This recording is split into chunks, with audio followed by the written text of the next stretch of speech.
Capes on the Couch podcast is for entertainment purposes only. Dr. Issues is a psychiatrist, but he is not your psychiatrist and does not have knowledge of your individual situation. For any personal mental health concerns, please consult your own healthcare providers. For medical emergencies, please call 911 or the designated number in your area immediately. Remember that you are not alone and help is out there.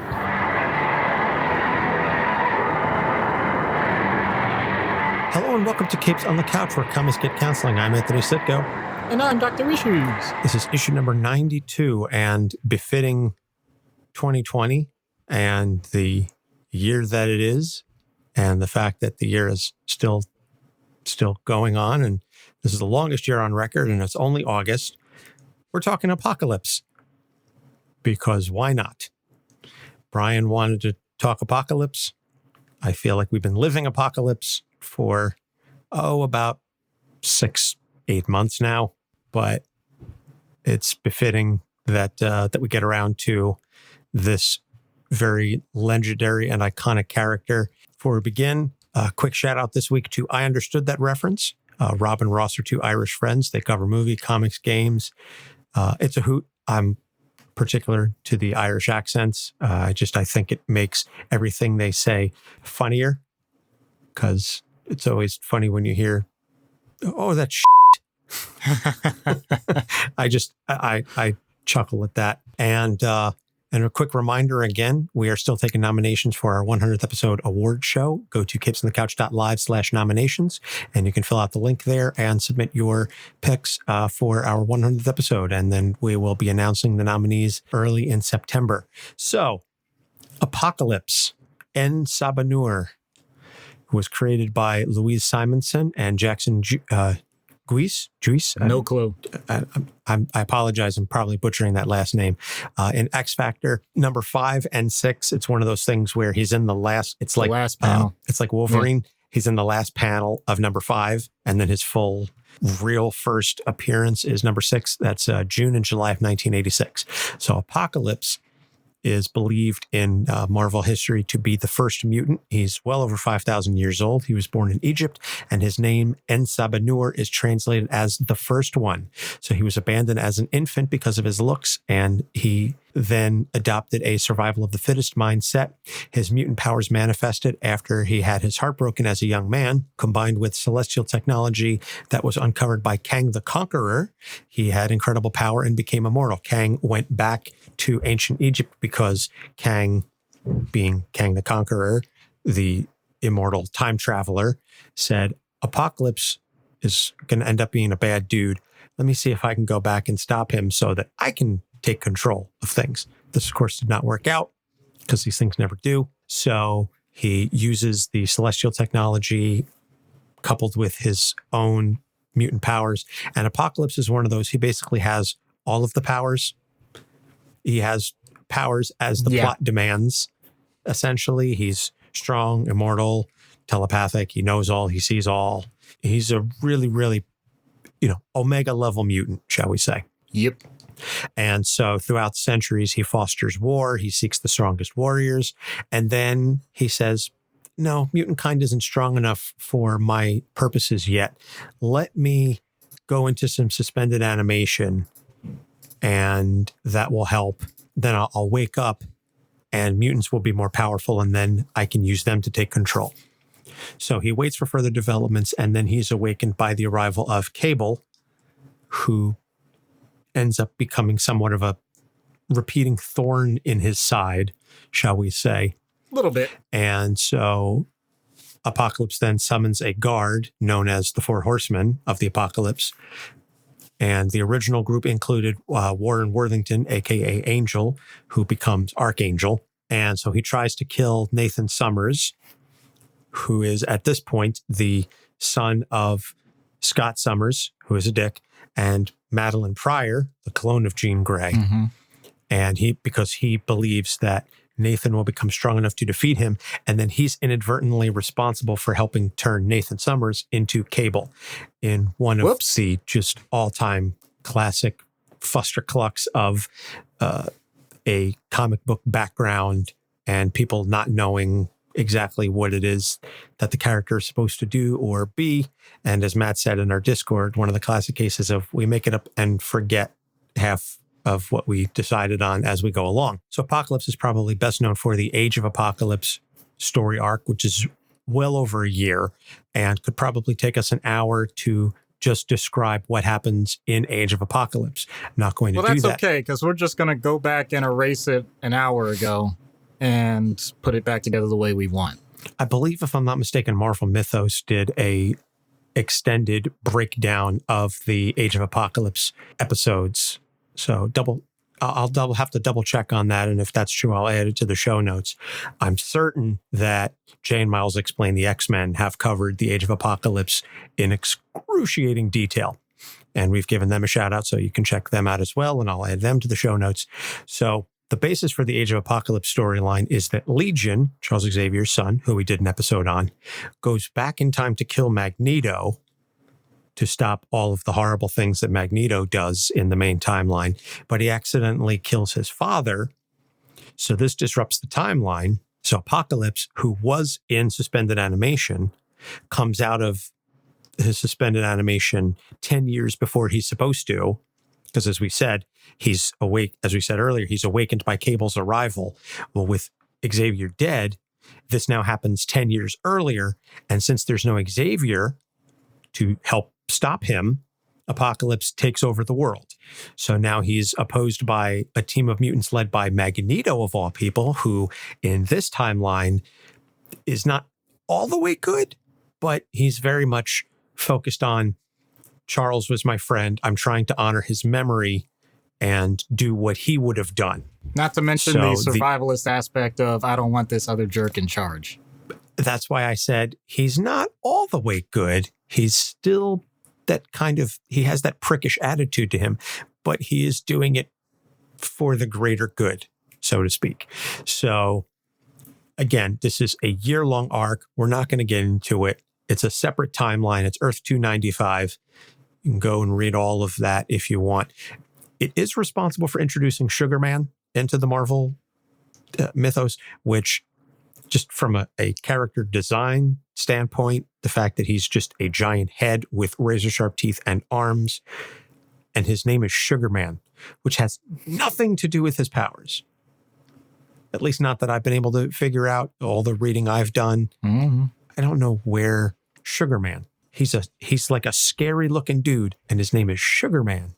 There's nothing sweet about him. Anyway, then we're back in the main timeline now, such as it is. He learns from Uatu that Onslaught is going to destroy the world, and we referenced Onslaught a little bit again with the Legion episode. And I know that Matt was mentioning this when we did Uatu a couple of weeks ago, that Uatu is supposed to start off with the whole, oh, I'm not doing anything. And then he's just having casual conversations with Apocalypse, of all people, who says, you know who may be able to help you stop this guy?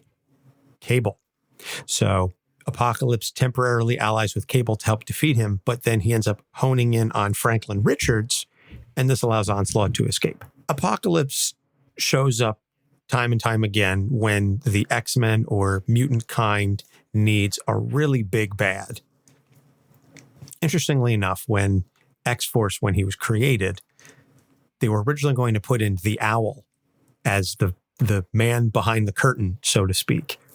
Uh-huh. Yes, the Owl, Daredevil villain, Leland Owlsley.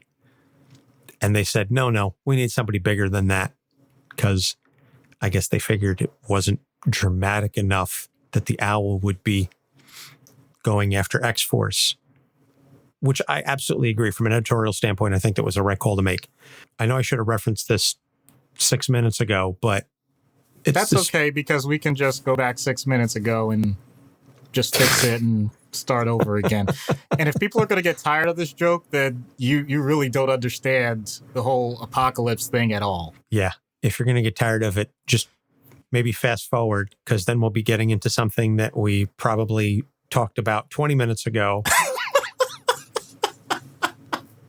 And then the timeline will maybe make sense. I don't know. None of this makes sense from a chronological perspective. It's 2020. Time has no meaning. So why should any of this, why should anything that we're saying here in this episode be any different? So one of the big stories, it's not really an apocalypse story. He does factor into it, but it's just fascinating, is the Uncanny X-Force, the Rick Remender run. He's resurrected as a child by this cult of Akaba, I believe it's pronounced. And so they're in the blue area of the moon, and he's a child, and they've resurrected him, and they're training him into what he's going to become and explaining, okay, you are the first one. You need to help take over mutant kind because none of these mutants are worthy, and they want to help the humans who are inferior, and so on and so forth. So the new Uncanny X-Force team, which is Warren, Betsy Braddock, Psylocke, Wolverine, Deadpool, and Phantom X, go to the blue area of the moon. They fight through his new horsemen, and they realize, oh, he's a kid. So now the entire team is debating, we can save him. Oh no, he's not evil yet. He can be turned. And Phantom X just shoots him in the head and says, problem solved. And Deadpool, of all people, takes issue with this and says, this isn't what I signed up for. Deadpool, because the way that Remender writes Deadpool is fantastic, because he gives him, he's still nuts because he's Deadpool, and you can go back and listen to our Deadpool episode on that, but it's crazy with a purpose. And I just, for me personally, I dig the way Remender writes Deadpool, because he's not just, hey, random wacky pop culture reference that I'm just going to throw out for no reason. I'm going to say chimichangas again and talk about B. Arthur. Like, there's a purpose to it. So he gives Deadpool a soul, which I don't think Deadpool gets all that often. So that's why I say it's kind of an apocalypse story, because he's in it, but not entirely.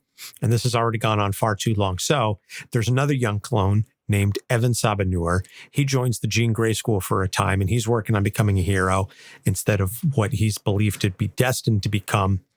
And then Axis happens, and everybody gets inverted, and then the heroic En Sabah Nur, aka Genesis, then turns into the apocalypse that he's supposed to become, and so on and so forth. And so as of right now, Apocalypse is living on Krakoa. He's part of the Quiet Council, and he's helping to oversee the laws on the island for all mutants. And this is part of the new Dawn of X story for, Jonathan Hickman, that just sort of revamped all of the X books as of last year.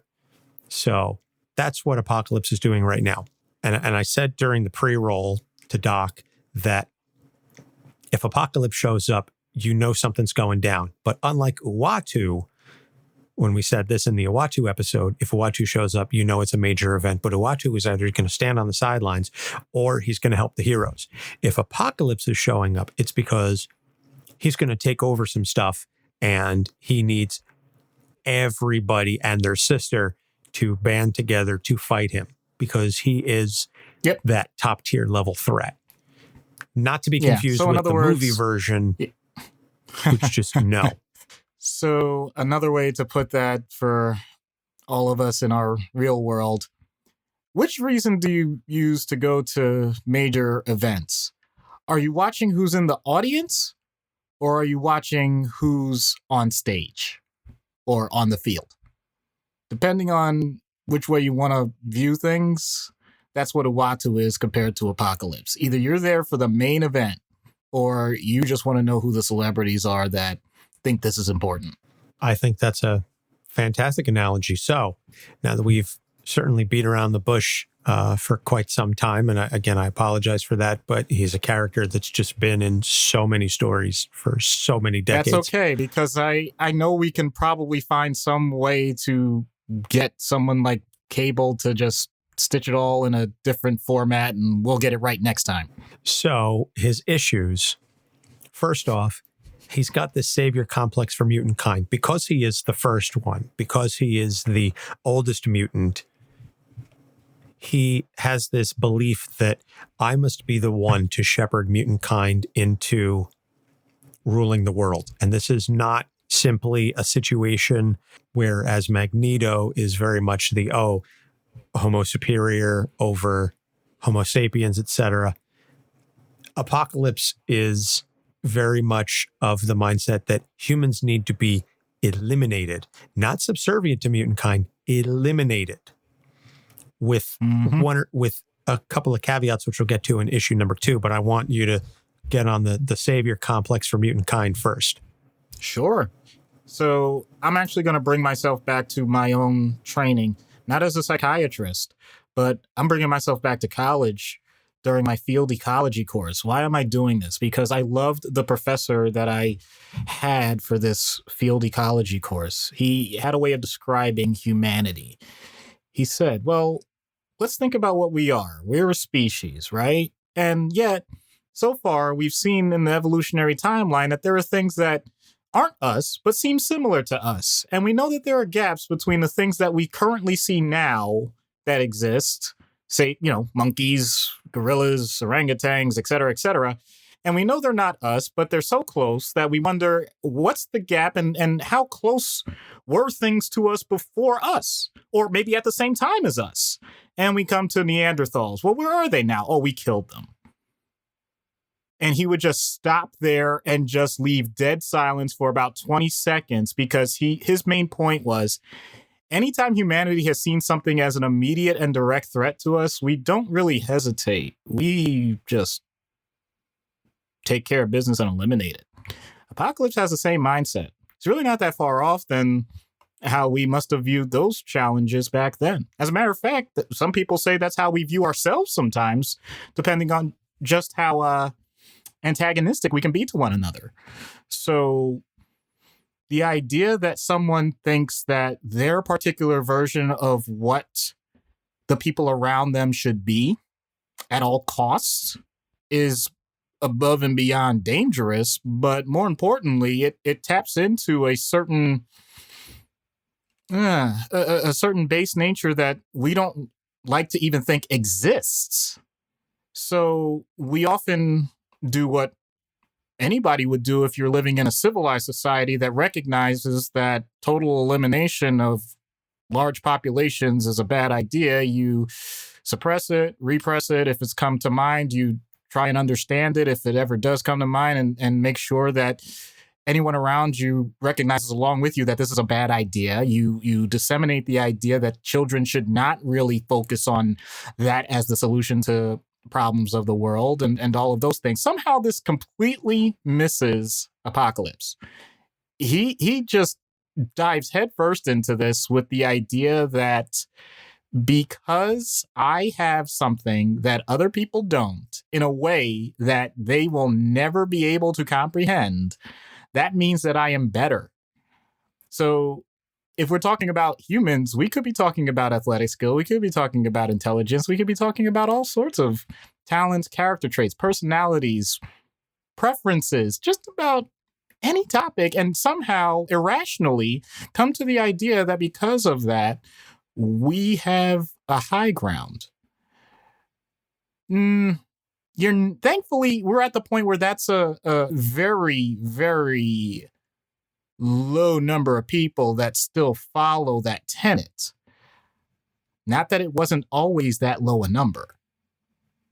I know I'm hinting at things. I apologize because I really don't want to get into that deep a battle about it. But Apocalypse really does bring that up in a way that thankfully comics are allowed to explore and point out that when you hear him say certain things, when he refers to the people around him, the mutants around him even, like not just humans, but mutants as well, if he thinks that they're too low, he refers to them as vermin, as insects, as things that aren't really worthy of his time and just simply need to be eradicated. Everyone immediately just jumps on him and says, you know what, you're a madman. And when he is able to recruit people, which we'll get into the survival of the fittest thing, he's not necessarily recruiting, he's brainwashing. He's taking the one part of their character traits or personalities and trying to amplify it to a point that that trait itself becomes irrational compared to everything else about them, and he's able to manipulate it to his advantage.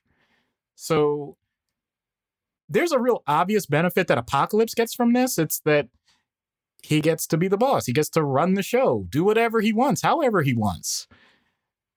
The overwhelming problem with that, though, is that he's willing to do it at the expense of sometimes existence itself. So I don't think this is that complicated. Someone presents this with this type of ego, presents with this type of narcissism, presents with these types of horrible societal ills, you basically want to squash it immediately, and you're willing to do it in a way that is potentially just brute force, because you recognize that talking to that person once they reach that level is likely to not get the job done. Well, and it's funny some of the things that you were discussing, because I just want to then go right into the second issue, which is his survival of the fittest mentality. Now, I did say that there were a couple of caveats to all of this, which is he believes that mutants should rule everything. But by the same token, if a mutant loses to a non-mutant, then he has no qualms about saying, okay, you're stronger. I'm going to go with you. I know you're a mutant, but you're not as powerful as this guy. And I think the one example that I read was that Apocalypse believes if the Hulk were to beat Colossus, well, then Apocalypse has no use for Colossus. Now, he constantly recruits, or as you said, brainwashes his Four Horsemen of the Apocalypse: war, famine, pestilence, and death. And that is their recurring theme that he always has, that he does, in fact, brainwash or utilize other means to gain control over the mutants that he believes would best suit him for his needs. But it's this survival of the fittest mentality that is so utilitarian that ultimately ends up being, I think, destructive, in the sense that where does it end? When does he decide, okay, enough is enough, you all have survived? Is it going to end up with him or someone else? Is he going to be satisfied if someone else beats him? This mindset, there's no winner. There's no ultimate winner with this mindset, at least from my perspective, but I'm not the professional. You are. So I'll let you talk about it. So let me talk about something that I think can be healthy about this. Shocker.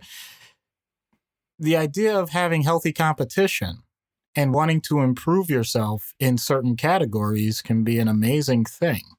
There's nothing wrong with trying to be a better version of yourself every day. That is something that I think we all should strive to do. Having said that, there's an inherent statement that you mentioned with the survival of the fittest that you point out, which is it is to the detriment of someone else. In other words, the idea that because I am succeeding, it's because I overcame something that may or may not have directly impacted someone else. But Apocalypse doesn't end there. It becomes, if I am succeeding, it is because I defeated you. The direct idea that you make your life better by making someone else's worse, that is something that we see in comics all the time. That's not specific to Apocalypse. But there does come this idea that, let's break it down to something that we all in general understand. If you're on a team, any kind of team, you know there's going to be the team captain. You know that there's going to be a person that objectively, when you look at statistics or you look at performances in competitions, et cetera, that there's a best player. Sometimes they're one and the same. The captain is also the best player. Sometimes it's different. And there's some friction on that team because the captain thinks because maybe they're favored for some reason, or maybe they do exhibit other skills that the person that is the quote unquote best player or best performer in an acting troupe or comedy skit says, well, you just don't have it. So what does that mean? That means that you're going to have infighting sometimes about why does it have to be that way? I don't have to keep things the way they are. I want to be better. But since there's only so much room at the table, I'm going to have to basically do more. I'm going to have to show more. And it can be totally healthy because everybody gets better when we're all trying to improve at the same time and we're all practicing together. But imagine in game, someone starts, I love basketball, so someone starts passing the ball less because they want to take all the shots. Imagine the idea that other teammates say, well, wait a minute, I see what those guys are doing. You know what? We're going to freeze him out because he's got such a bad attitude. And they now say, I got to get mine. So now you got everybody, crabs in a barrel mentality, just doing what they want because they figure if I don't do what's right for me right now, then it's never going to happen. And we see that in society a lot anyway. With someone like Apocalypse, he happens to be in a position of power, and that's where this really gets turned on its head because he's the one that's selecting the players. He's the one selecting how the game is run. You know, he basically says, when you look really at how all of these comics shake out, he really does encourage that. He basically says, hey, I don't care if you're crabs in a barrel. I don't care if you want to synergize and do well, like whatever. I'll pick who I say is the best. So however you go about it, it's going to come down to what I like and what I dislike. So it's going to pander to that, which goes back to the whole savior complex where it's kind of obvious that he doesn't want that many people involved. He wants a tight circle, a very tight circle, a circle that may ultimately only include him. And I think he might be okay with that if it was because it was like an all-out battle royale and he was the last one standing. So you asked germanely, where does it end? That's why he's Apocalypse. It ends with him. Yeah. It's interesting and fascinating that they've been able to go to that well as many times as they have throughout the character's history at this point, 30 plus years. And it still manages to be entertaining, and there still manages to be intriguing stories that come out of it, just because for me personally, I think the fact that he leans on that trait as much as he does, it has the potential to be a little one note, a little boring. So I'm going to jump in only because I wish I had come up with this analogy earlier, but that's okay because we'll just have someone else in the timeline come back and switch everything up again. But, and once again, people, I swear to you, if you're going to get tired of the joke, then please pick another episode. For you. But I'm gonna go to wrestling. So how the hell did we just talk about the Horsemen and not talk about the Horsemen? Are you kidding me? The Nature Boy, with the way that they revamped everything over the years, the different number of people that they had in that group. Not only that, if you extend that beyond that, when Ric Flair was past his prime and he's in the WWE, and now he's with Triple H and they create Evolution, and you end up with Triple H being a champion, then you end up with Randy Orton becoming champion, and then you end up with Batista becoming champion. It was like, wait a minute. Why is this happening? And yet Triple H always managed to come out on top no matter what. Hang with the big dogs, hang with the champions. But just remember, when you come at the king, you best not miss. So that's pretty much the way Apocalypse runs things. Like, in other words, yeah, you can hang with him. If you're in that league, that's great. And at some point, your own ego's going to get the better of you, and you're going to test him. And when you do, you'll get put down like everybody else, and we'll just start the cycle all over again. Yeah, it is funny that we did all that discussion about the Horsemen, and yet, as big as wrestling fans as you and I are, literally didn't think to bring up Ric Flair at all. Arn Anderson is the man. So point number 3 is we've referenced this with a couple characters. I believe when we talked about Ra's al Ghul and one or two others, these characters that have been around for millennia. This has an impact on your mental planning. And we've seen this bear out already the fact that, and we mentioned this in the background, at some point you can just rewind or it'll just repeat itself at some point in the future, is he puts himself into suspended animation. He says, the world is not ready yet for me to take over.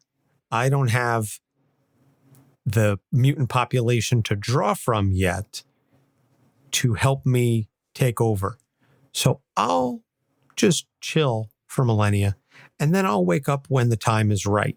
That is obviously something that your average mutant who is not immortal does not have the ability to do. And even with death being a revolving door, the fact is that so many of these mutants do not take advantage of that, and they are still focused on an average lifespan and an average mindset of that lifespan. Apocalypse is thinking in millennia, or at the very least in centuries. That's where his long-term plan is. You and I, we'd speak of long-term plans. We're talking maybe 10, 15 years. I'm sure that goes for your average mutant.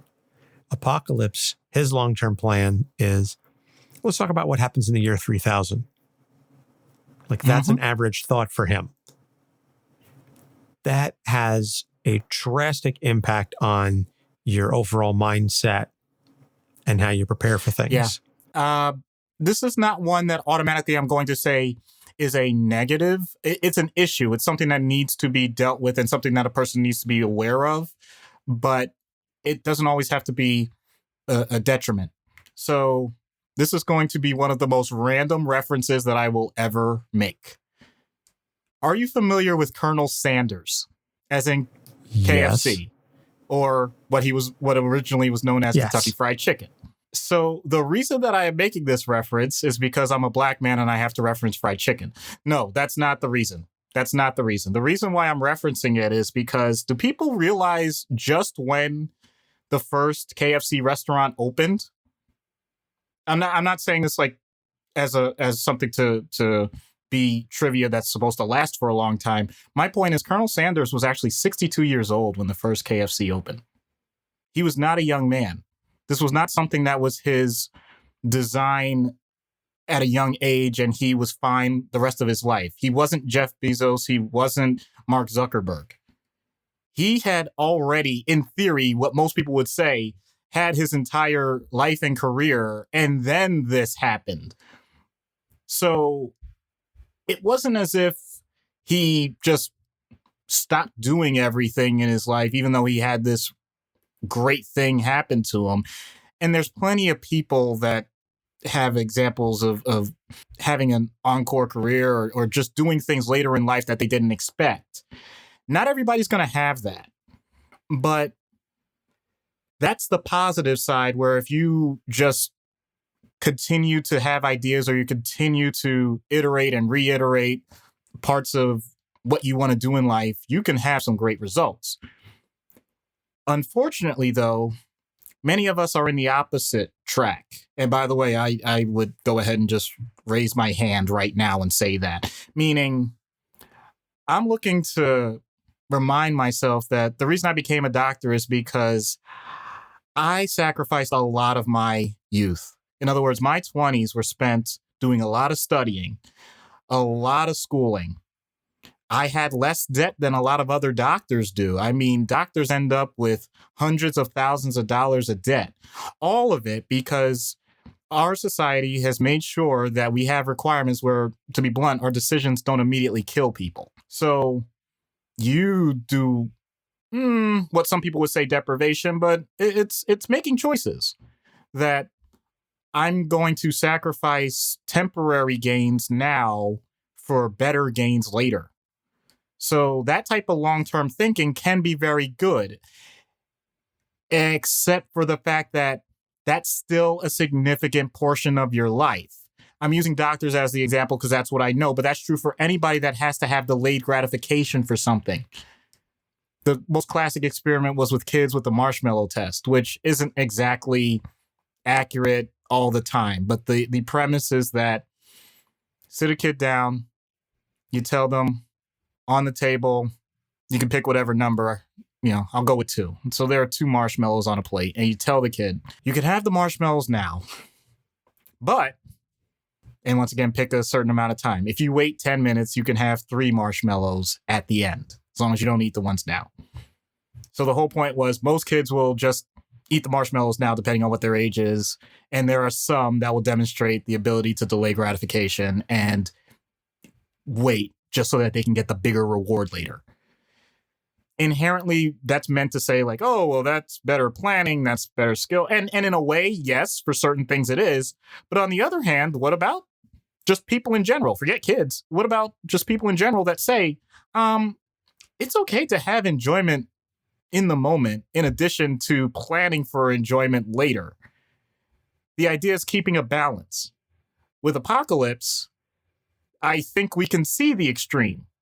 It's not just, I think I want to conquer the world, which I know is technically a bad thing, but at least saying that as an aspiration, as a goal, it's one thing to say, I know this is going to take a long time. It's another thing to say, I am going to withhold my existence being known on this planet for centuries.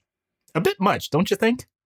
So I'm using this as a caution. Please, if you're one of those people that is constantly a squirrel that is just hoarding nuts, then make sure you enjoy them once in a while. I'm not saying splurge. I'm not saying go completely the opposite way, but make sure you're enjoying life now in addition to trying to enjoy life later.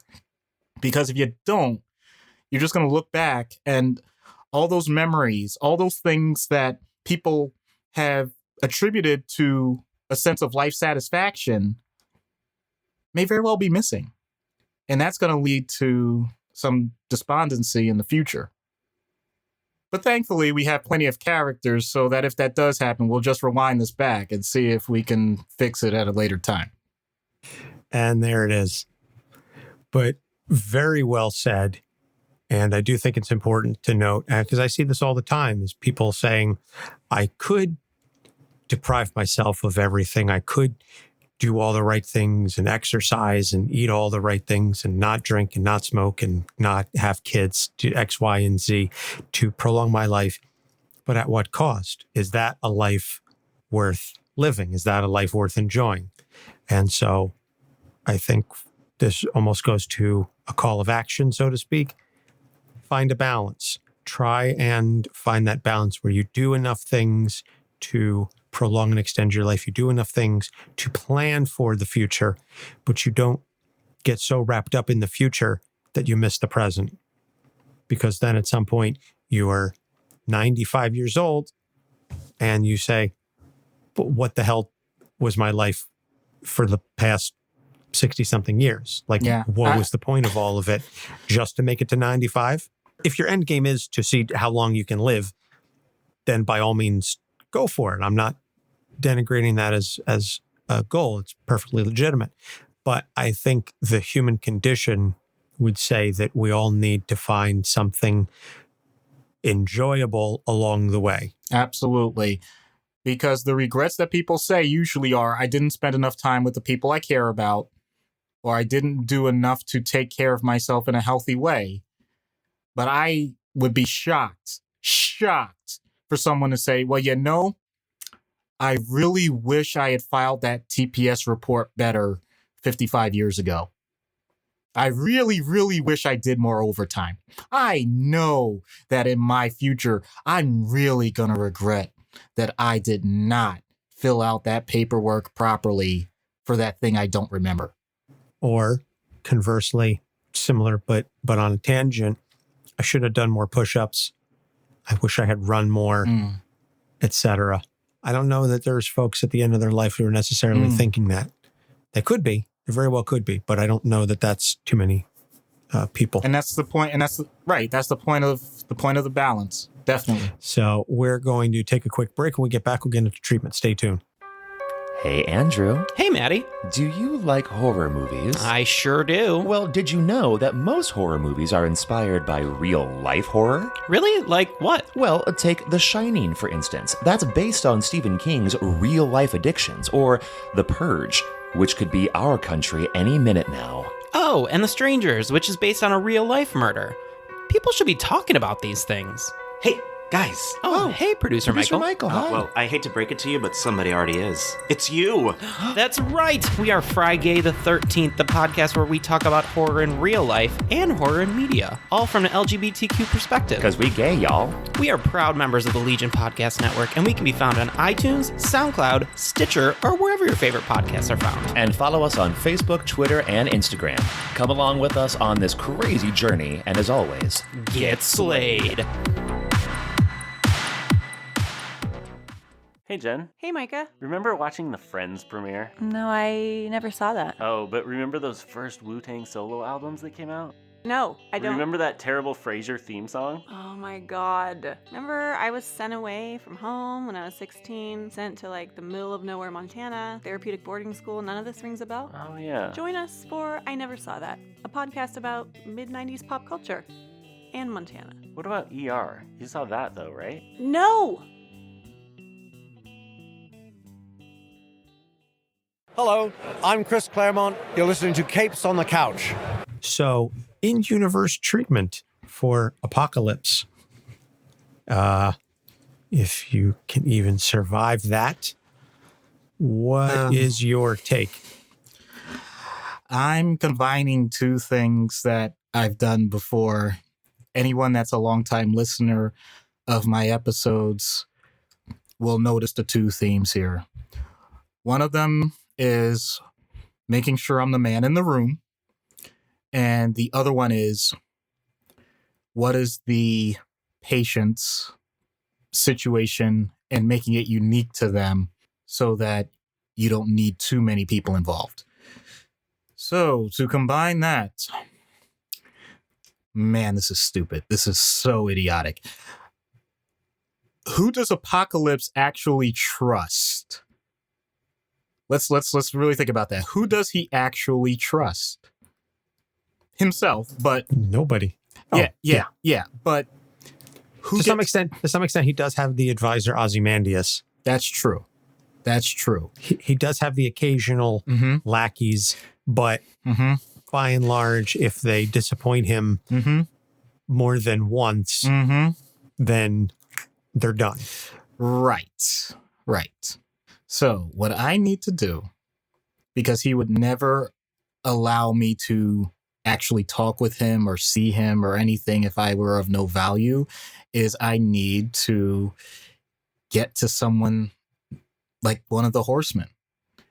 And because I have a fascination with death, whichever one that may be at the time, if somehow I'm able to identify some way to get in that group, what I would love would be to somehow convince Apocalypse that he needs to get back to his pyramid. Because a lot of this may stem from what he's able to do with his mind when he has eternity to think about it. I don't know if I could tolerate sleeping for over 10 hours at a time. I can't imagine sleeping for years. So I would love to find a way to use the technology that I know he has and organize some sort of system, almost like, if you want to call them subliminal tapes. I'm not going that far into it, but just some sort of feedback system for him within his chamber that would allow him to adopt a different mindset.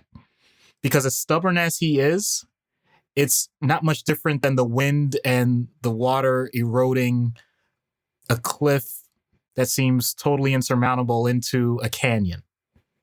It may take a lot of time and it may seem like it'll never happen, but after centuries, you would probably see some amazing results. Now, the problem, of course, is saying stop being a jerk and just putting that on loop for the next 1,000 years probably isn't exactly the greatest thing. But honestly, You are a strong, confident woman. You don't need to smoke. You don't need cigarettes. Sorry, you said subliminal tapes. I know. It's the first thing that popped into I my know. mind. Well, that's my point. I don't want to make it sound that like Joey is your best friend. You want to make him a sandwich. Oh boy. But see, that's the problem. When you have someone that omnipotent and that untouchable, then I feel like that's the sneakiest way to do it. I feel like any other way, and I'm just a puddle underneath his boot. It doesn't matter. Well, Andy pointed out in the Discord that he trusts / fears the Celestials. Yeah, because I know I'll be able to get access to them. I mean, again, we say in universe, anything is theoretically possible. So perhaps you could maybe lean on some of the Celestials if you can even comprehend their form. That's kind of my point. Like, I once my brain has been pushed back into my ear, I'm sure I'd be able to do something.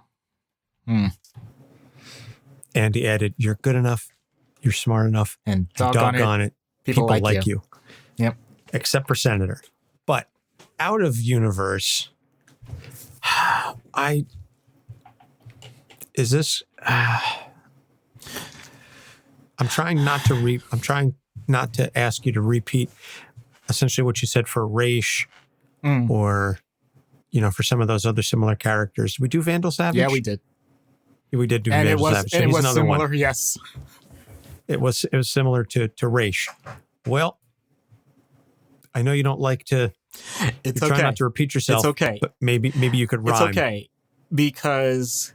Doc's got bars. There's a certain angle to this that I've referenced before, and I'm just going to go ahead and throw this out there. So especially after this weekend being called the N-word by a patient and having to deal within the past 2 weeks with a couple of people that had some swastikas tattooed on them, it's been an interesting experience.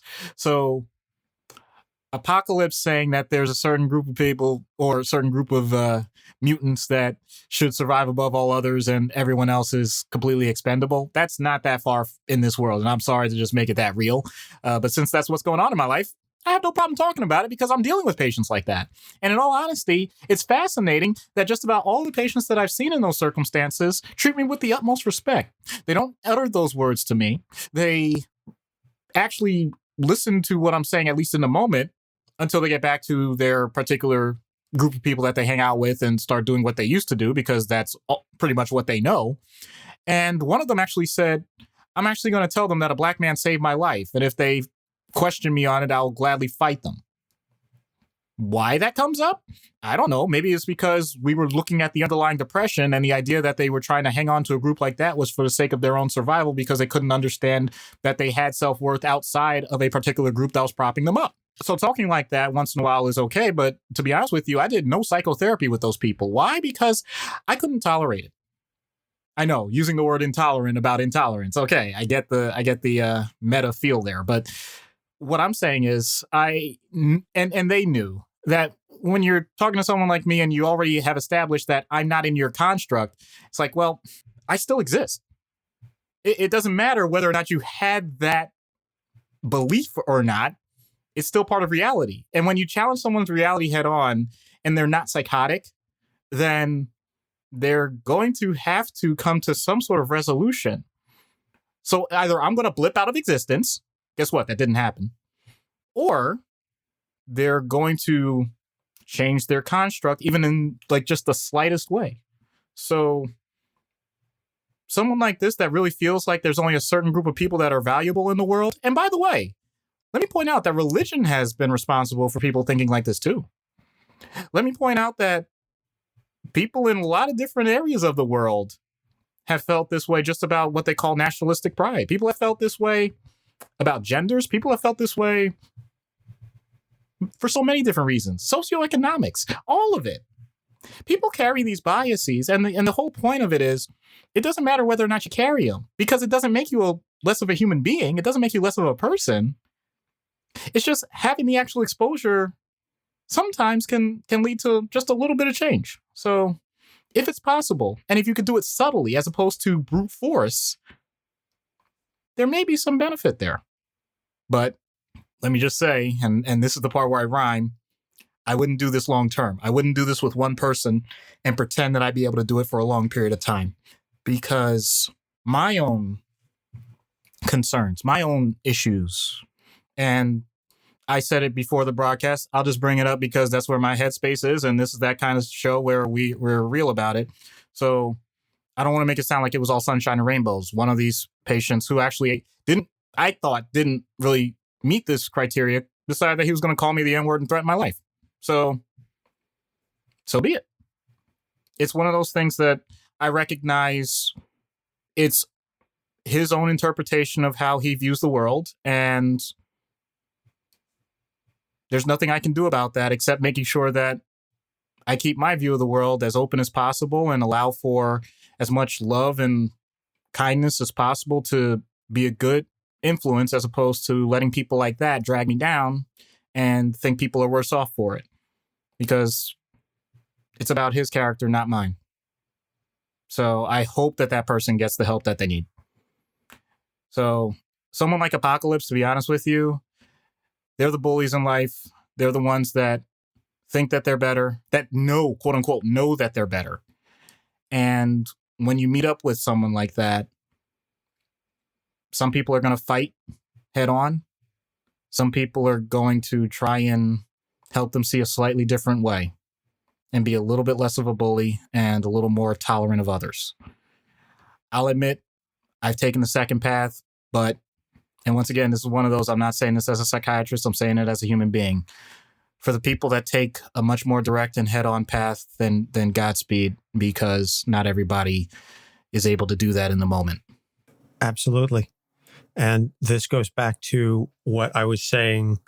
I don't remember if I think it was Damien last week where I said, or maybe it was 2 weeks ago, I said, it was Damien, the more diverse your group is, the more different opinions and life experiences you expose yourself to, the less likely you are going to be of that very narrow-minded, bigoted mindset. Because I certainly would hope anyway that if you have people of different socioeconomic backgrounds, different cultural backgrounds, different sexual orientations, what have you, as friends, and you see them as human beings, you're going to be far less likely to hate and denigrate people based on cultural factors, so to speak. That would be like me, you and I being best friends,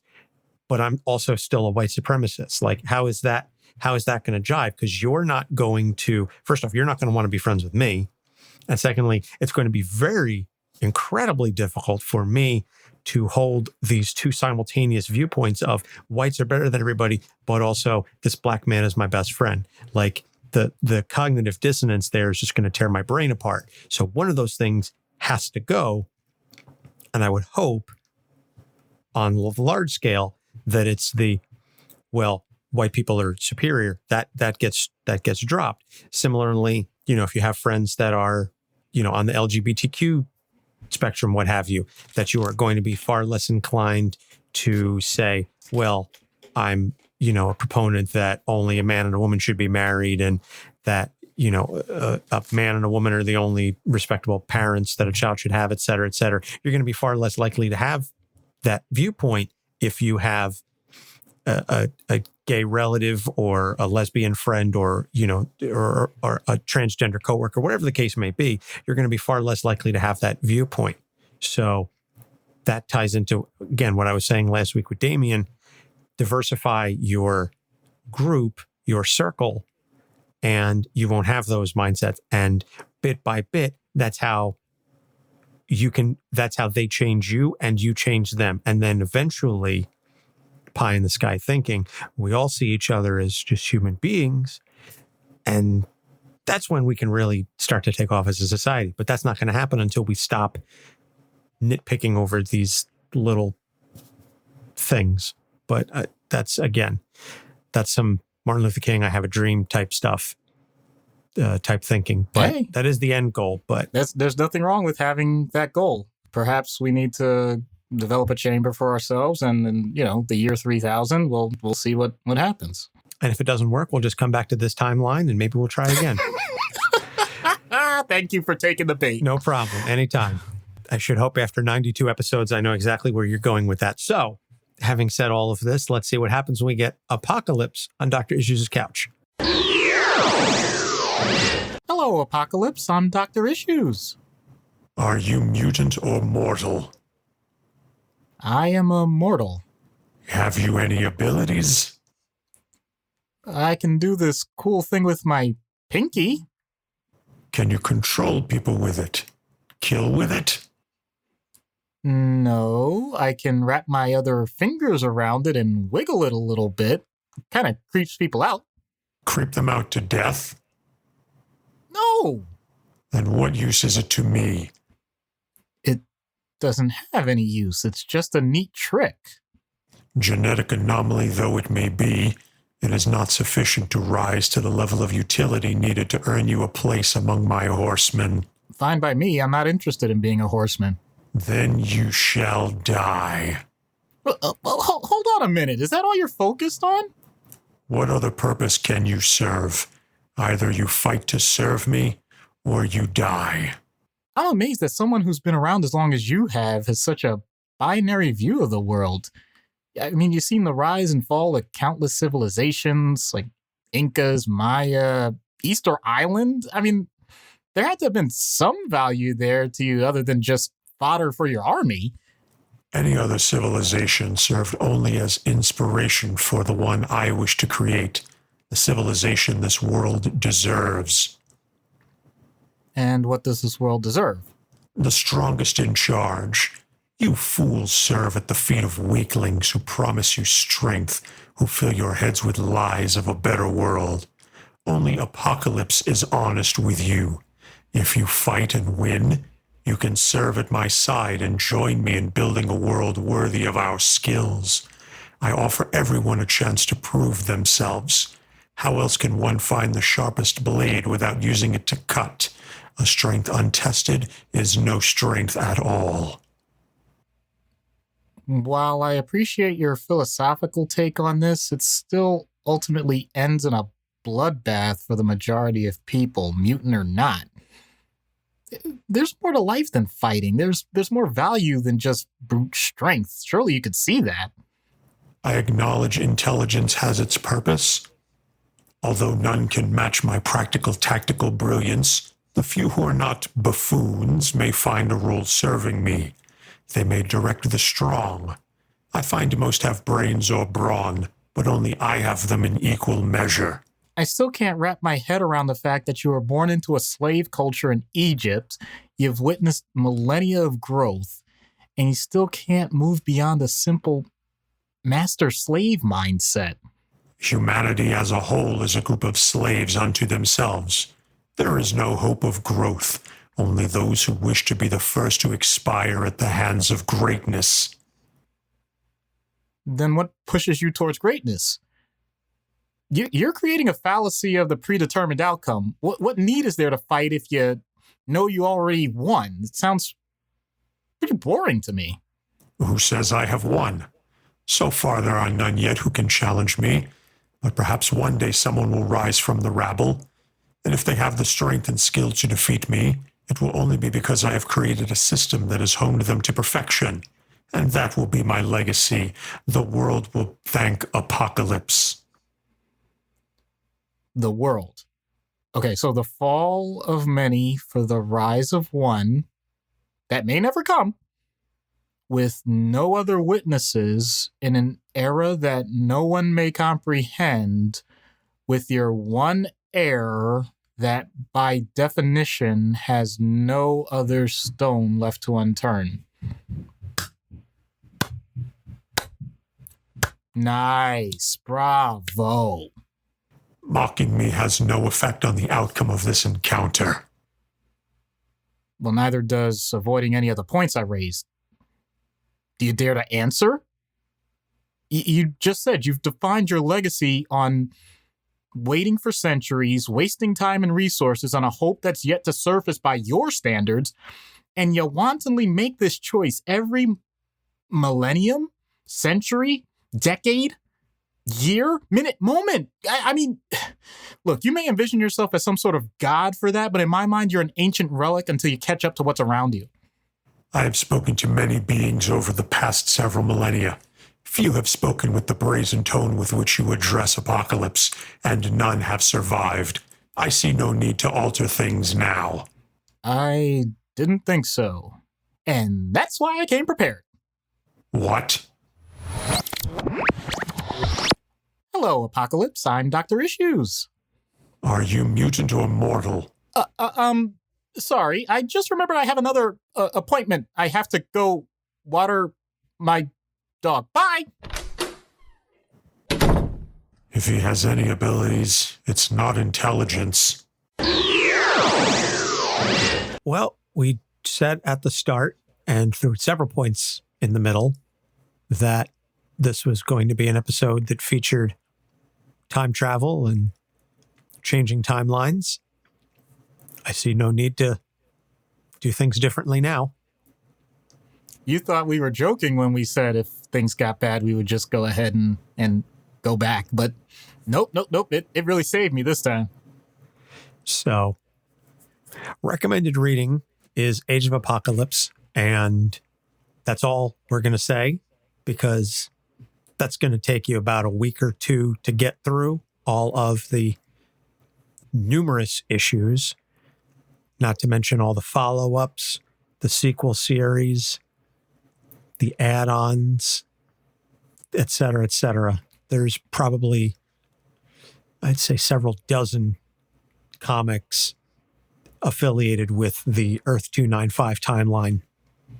Oh, yeah. So have fun with that. So that's going to do it for this week. Our next episodes, we're changing up the order just a titch. I know we had originally said Baphomet and then Quipping, but next week we're going to do Quipping because the following week we're going to do Baphomet from The Wicked and the Divine as requested by Ruby. And we've got a guest, Jared from the Phantom Zone podcast. He's got a philosophy background and he is very excited to join us for talking Baphomet. And I can't wait to get back into The Wicked and the Divine. For those of you that may have missed it, we did a Patreon exclusive trade paperback review of Volume 1 of The Wicked and the Divine. And that is available on our Patreon site at patreon.com/capesonthecouch. So you can check that out if you so choose. And then following Baphomet is Killer Croc, as requested by Ariel. No surprise there. She's going back to the Bat family or Batman's Rogues Gallery. So as always, you can find all of our episodes on our website, capesonthecouch.live. We are still taking nominations for our 100th episode award show. Want to remind you that this Saturday, August 22nd at 9 a.m. on Twitch, I will be live streaming my attempt to solo a 1,000-piece puzzle. And I will be accepting donations for Extra Life, which is a charity that's affiliated with Children's Miracle Network. For every $10 you donate to Extra Life, extra-life.org, you earn a guess to see how long it's going to take me to do the puzzle. And the person who guesses the closest without going over will win a $100 Amazon gift card. So that is going to be live streaming around 9 a.m. on Saturday, the 22nd, as part of Extra Life's and the National Tabletop Gaming Appreciation Weekend. So I'll have links to that in the show notes, as well as on all of our social media pages, which are Facebook, Instagram, and Twitter at Capes on the Couch. You can email us at capesonthecouch@gmail.com. Want to give a quick thank you to Pittsburgh Nerd, who reviewed us on Apple Podcast. Great idea. This is a great show with a wonderful concept, extremely entertaining and worth a listen. I highly recommend you give it a try. So thank you, Pittsburgh Nerd. And if you email us at capesonthecouch@gmail.com with a screen cap of your review and your address, we will send you a sticker as a way of saying thank you. And that goes for anybody. If you review us on Stitcher, Apple Podcast, or Podchaser, that is a way of saying thank you to all the folks who take the time out to leave us an awesome rating and review, because we definitely appreciate the love. And Doc, you got anything you want to say? As long as you maintain control of your destiny, you won't end up dealing with apocalypse. Hello and welcome to Capes on the Couch for Comics Get Counseling. I'm Anthony Sitko. And I'm Dr. Issues. This is issue number... Wait a minute.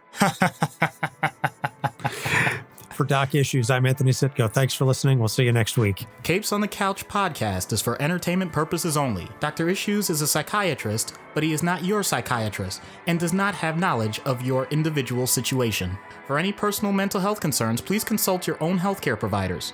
For medical emergencies, please call 911 or the designated number in your area immediately.